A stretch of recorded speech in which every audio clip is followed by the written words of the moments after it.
Yeah, I got a bike light here from Thorfire. This is called the BL05. This has a Cree XPG2 LED emitter in it. It does come with the bike mount for a handlebar strap, which is actually quite durable and will open up to a decent size. Fit any from small to a decent size handlebar mount. Comes with a charging cable where you can use any micro USB phone charger or this one off a USB power supply. Build quality is very good on this light. It's all aluminum, very heavily built. It isn't a little cheap plastic bike light that you would strap to the front. Size-wise, very small. For example, here's a typical 18650 battery. Very easy UI if it was sitting on the front of your bike. Just press the on switch for a half a second, and it's going to go right into high mode, which is 400 lumens, and that's good for 150 meters, and it has a 85-degree flood. And if you were to hit the button again, you're going to go down to 200 lumens, and that run time on that would be 4.5 hours. On high, it'll have a run time of 2.5 hours. Hit the button again, you're down to 100 lumens on low, and that's good for 8 hours of runtime. I don't know if this camera will be able to show it, but it gives off a nice, off to the side, yellowish. They got a little bezel on there that kind of gives a side view warning. Say if you're riding your bike, you pick that yellow up pretty decent.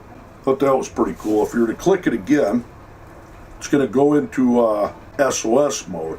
If you were to press it more than a second, you got strobe. And this will get anybody's attention if this thing was strapped on the front of a bike, I'll tell you that right now. And strobe, of course, will run quite a bit longer than 2.5 hour runtime. As far as warranty, it's got an 18-month warranty. There isn't a lot to talk about this. It's very easy to hook up, slide it in, lock it in, and there you go. Kind of a foolproof bike light.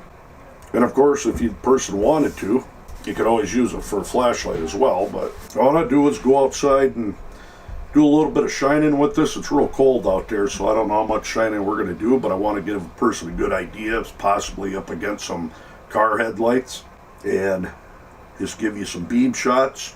We'll go from there. All right, as promised, we got some cold weather and some wind blowing here, so hopefully you can hear all right. I'm up against my car headlights on bright, and here's that Thorfire bike light. This is what you can expect coming out of that thing. This is with the Thorfire on.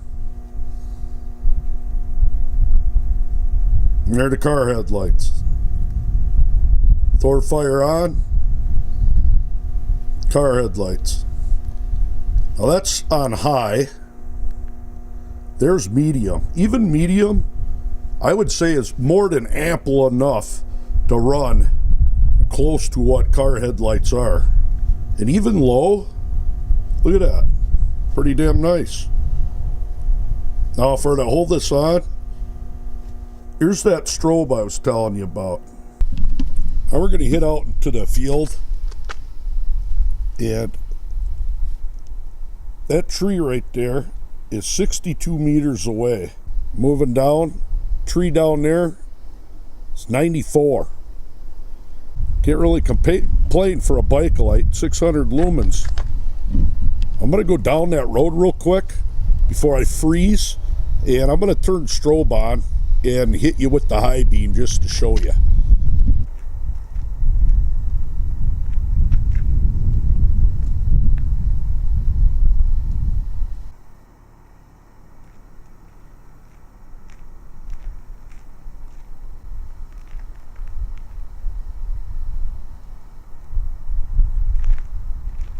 Now one last thing, that blue LED light that's always on it, that will stay blue down to when the battery's at 20%. Once it hits 20% and under, it goes to red, knowing you have to charge it. So enough of this shining these lights in this below zero weather out here. There you go, Thorfire bike light. Check that link out down below for this decent bike light. Gets the job done. Well built. I believe IPX3 waterproof standard. Rechargeable. Long run time. Can't ask for much more. Thorfire. There you go.